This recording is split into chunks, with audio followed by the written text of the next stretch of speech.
पौराणिक कथा के अनुसार स्वर्गधाम की अलकापुरी नामक नगरी में कुबेर नाम का एक राजा रहता था।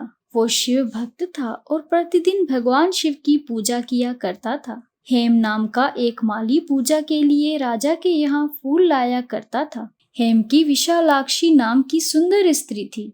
एक दिन वो मानसरोवर से पुष्प तो ले आया, लेकिन कामासक्त होने के कारण वो अपनी स्त्री से हास्य विनोद तथा रमण करने लगा। इधर राजा उसकी दोपहर तक राह देखता रहा।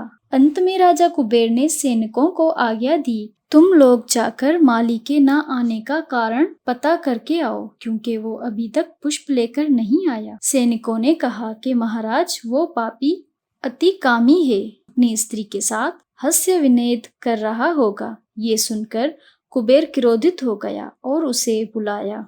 हेम माली उपस्थित हुआ।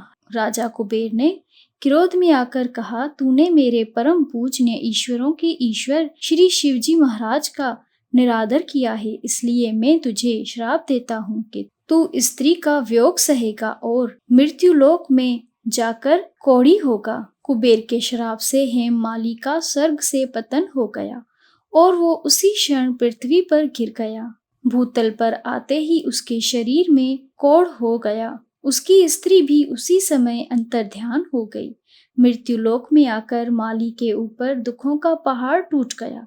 वो जंगल में बिना अन्न और जल के भटकता रहा। रात्रि की निद्रा भी नहीं आती थी, परंतु शिवजी की पूजा के प्रभाव से उसके पिछले जन्म की स्मृति का ज्ञान अवश्य रहा। घूमते घूमते एक दिन वो मार्कंडे ऋषि के आश्रम में पहुंच गया, जो ब्रह्मा से भी अधिक वृद्ध थे और जिनका आश्रम ब्रह्मा की सभा के समान लगता था। हेम माली वहां जाकर उनके पैरों पर पड़ गया। उसे देखकर मार्कंडे ऋषि बोले, तूने ऐसा कौन सा पाप किया है जिसके प्रभाव से ये हालत हो गई है? हेम माली ने सारा वृत्तांत सुनाया।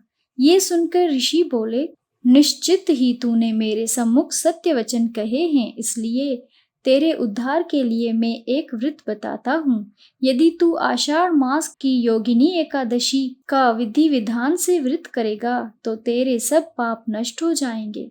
ये सुनकर हेम माली ने अत्यंत ही प्रसन्न होकर मुनि को साष्टांग प्रणाम किया। मुनि ने उसे स्नेह के साथ उठाया।